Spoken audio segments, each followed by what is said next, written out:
warahmatullahi wabarakatuh dan salam sejahtera.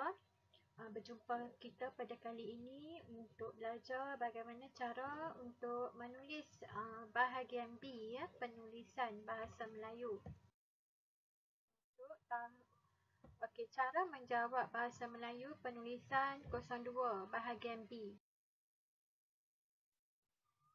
Terlebih dahulu kita melihat syarat-syarat menulis ulasan.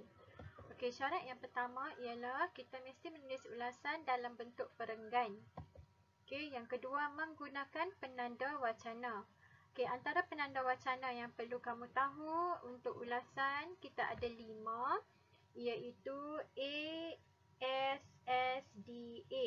Okey, A antara, S selain itu, S seterusnya, D di samping itu, dan A akhirnya, A, S, S, D, A. Yang ketiga, menulis isi tersurat dan tersirat. Isi tersurat ialah selalunya diberi dalam soalan.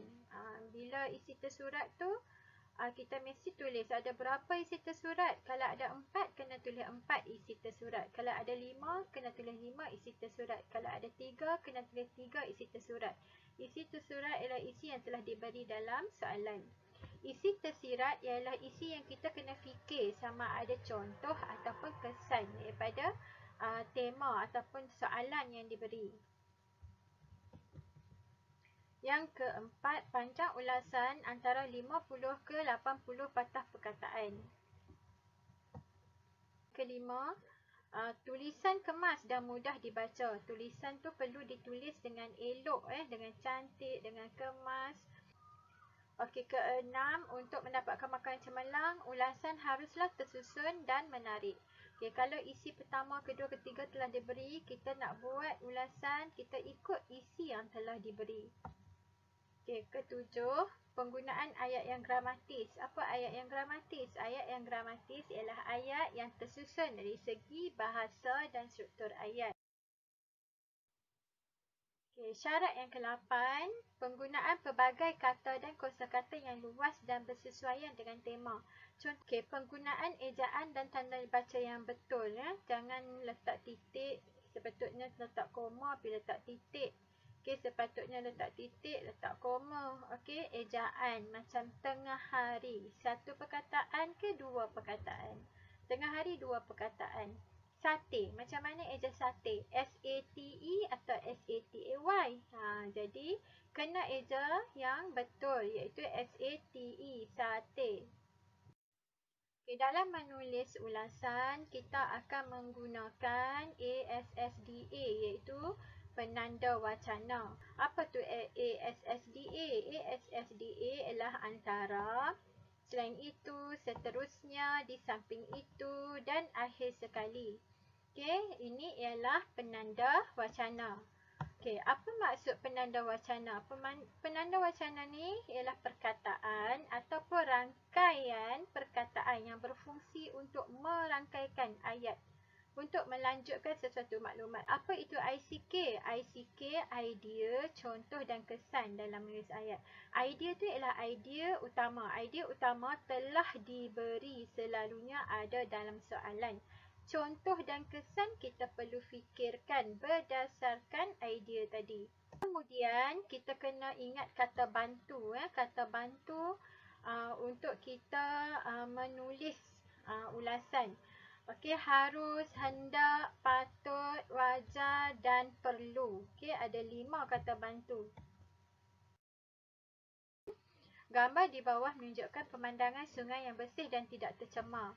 Tulis langkah-langkah bagi memelihara kebersihan sungai dalam bentuk perenggan. Okey, soalan kita ialah tulis langkah-langkah bagi memelihara kebersihan sungai dalam bentuk perenggan. Yang ini adalah soalan kita. Okey, panjang ulasan kamu hendaklah antara 50 hingga 80 patah perkataan. Okay, bagaimana langkah untuk kita memelihara sungai ini? Langkah telah diberi. Langkah yang pertama, kuat kuasa undang-undang haramkan aktiviti pembalakan, dan langkah ketiga ialah kempen keindahan sungai. Yang ini ialah isi tersurat. Isi tersurat ni ialah idea kita. Kita buat peta minda. Okay, buat peta minda kuat kuasa undang-undang. Contoh dia apa? Apa untuk kuat kuasa undang-undang? Kenakan saman, kenakan denda. Okay, contoh dia. Okey, kesan dia bila dah kena saman, bila dah kena denda, orang ramai akan berhenti daripada melakukan pencemaran sungai. Okey. Yang kedua, haramkan aktiviti pembalakan. Bagaimana untuk haramkan aktiviti pembalakan? Contoh dia apa? Kerajaan tidak membenarkan, tidak mengeluarkan lesen kepada pembalak. Kesannya, aktiviti pembalakan tidak dijalankan, sungai tidak tercemar, okay? Tiada hakisan pada tanah yang menyebabkan air dibawa ke dalam sungai, air lumpur. Okay, seterusnya kempen keindahan sungai. Kempen keindahan sungai ni macam ada papan-papan iklan dekat sungai. Kesannya ramai orang sedar tentang kepentingan penjagaan sungai. Jadi soalan-soalan ni kita dah fikirkan contoh dan langkah-langkah memelihara sungai. Okay, kita yang ini kamu buat dalam bentuk peta minda pun boleh. Kamu nak tulis macam ni pun boleh. Okay, dua cara. Banyak cara boleh buat. Ikut masing-masing. Ikut kreativiti masing-masing. Sebab kamu cuma ada 25 minit untuk menjawab ulasan. Kuat kuasa undang-undang. Contoh dia denda ataupun saman. Okey, kuat kuasa undang-undang ni kesan dia apa? Orang ramai akan mematuhi peraturan. Okey, haramkan aktiviti pembalakan. Contohnya tidak memberi lesen. Okey, tiada banjir lumpur. Ya, bila tiada aktiviti pembalakan, tiada lagi banjir lumpur yang menyebabkan air sungai tercemar. Okey, seterusnya kempen keindahan sungai. Cintailah sungai kita. Kita buat cintailah sungai kita. Orang ramai sedar dan memberi kerjasama. Gambar di bawah menunjukkan pemandangan sungai yang bersih dan tidak tercemar. Yang ni kita dapat dalam soalan. Bagaimana untuk kita buat, untuk kita bina perenggan pertama? Kita ambil je soalan ni, cuma yang kita ubah tersebut dan diberi ni. Kita ubah ni di bawah ni. Okey, kita tulis tersebut ataupun gambar yang diberi menunjukkan pemandangan sungai yang bersih dan tidak tercemar. Yang ni ialah pendahuluan. Okey, isi tersurat. Yang pertama ialah kuat kuasa undang-undang. Kita janganlah tulis kuat kuasa undang-undang. Tambahlah imbuh hama. Siapa yang perlu kuat kuasa undang-undang tu? Okey. Okey, antara langkah mula ni, guna penanda wacana antara ni, antara langkah bagi memelihara kebersihan sungai ialah yang ni berdasarkan soalan yang dia hitamkan tadi. Okey, antara langkah bagi memelihara kebersihan sungai ialah kerajaan harus menguatkuasakan undang-undang, ya, ataupun pihak berwajib. Okey, titik. Lepas tu contohnya kerajaan mengenakan denda dan tindakan yang tegas kepada pesalah. Okey, apabila kena denda ni, dengan cara ini isu pencemaran sungai tidak akan dipandang remeh oleh orang ramai. Okey, perenggan kedua ialah isi yang pertama tadi. Isi pertama, kedua, ketiga kita letakkan pada perenggan yang kedua. Antara langkah tulis balik tadi. Antara langkah yang kita buat peta minda tu kan, tulis balik. Antara langkah bagi memelihara kebersihan sungai ialah kerajaan harus menguatkuasakan undang-undang. Contohnya, kerajaan mengenakan denda dan tindakan tegas kepada pesalah. Dengan cara ini, isu pencemaran sungai tidak akan dipandang remeh oleh orang ramai. Okey. Isi tersurat yang kedua, idea yang kedua, haramkan aktiviti pembalakan. Selain itu, kerajaan hendaklah mengharamkan aktiviti pembalakan. Misalnya, kerajaan tidak memberi lesen kepada pembalak agar aktiviti ini terus dihentikan. Okay, tak ada lesen. Jadi, tidak diberi lesen terus berhenti. Apabila pembalakan dihentikan, air sungai tidak akan mengalami pencemaran akibat hakisan. Selain itu, gunakan penanda wacana. Okay? Selain itu, kerajaan hendaklah mengharamkan aktiviti pembalakan. Misalnya, kerajaan tidak memberi lesen kepada pembalak agar aktiviti ini terus dihentikan. Apabila pembalakan dihentikan, air sungai tidak akan mengalami pencemaran akibat hakisan dan lumpur kesan. Idea yang ketiga ataupun yang terakhir dalam soalan. Okey, seterusnya kerajaan patut mengadakan kempen keindahan sungai.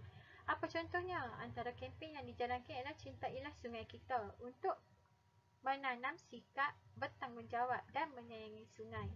Melalui kempen ini, semua pihak akan sedar dan bekerjasama untuk menjaga dan memastikan keindahan sungai. Terusnya, kamu mesti letak 2 jari, mesti dalam bentuk perenggan. Kerajaan patut mengadakan kempen keindahan sungai. Antara kempen yang dijalankan ialah Cintailah Sungai Kita untuk menanam sikap bertanggungjawab dan menyayangi sungai. Melalui kempen ini, semua pihak akan sedar dan bekerjasama untuk menjaga dan memastikan keindahan sungai dapat. Untuk perenggan penutup, kamu boleh guna kesimpulannya, tuntasnya, konklusinya, nanti. Pelbagai usaha harus dilaksanakan oleh semua pihak untuk memastikan kebersihan sungai terus terjaga. Yang ni kita boleh buat apa saja idea, nilai murni pun boleh. Ini cara menulis ulasan. Kita ada 3 perenggan. 1, ni perenggan kedua, ni perenggan ketiga. Jadi 3 perenggan. Perenggan yang pertama ni pendahuluan, perenggan kedua idea utama tadi semua masuk di sini. Kita gunakan penanda wacana. Yang merah ni penanda wacana. Kemudian penutup. Apa yang penting dalam ulasan ni? 3 benda yang penting dalam membina ulasan. Yang pertama, penanda wacana. Penanda wacana ni kita ingat A, S, S, D, A. Senang je. Antara, selain itu, seterusnya, di samping itu, akhir sekali. Kemudian kata bantu. 2H, 2P, 1W. Harus, hendak, patut, perlu, wajar. Kemudian masa kita menulis untuk idea, ICK. Idea, contoh dan kesan. Kita ingat 3 benda ni mesti dimasukkan di dalam menulis ulasan. Setakat itu saja dapat cikgu berkongsi dengan kamu hari ini. Semoga kita dapat berjumpa lagi dan cikgu harap kamu dapat menulis ulasan dengan lebih bagus lepas ini. Terima kasih. Assalamualaikum. Bye.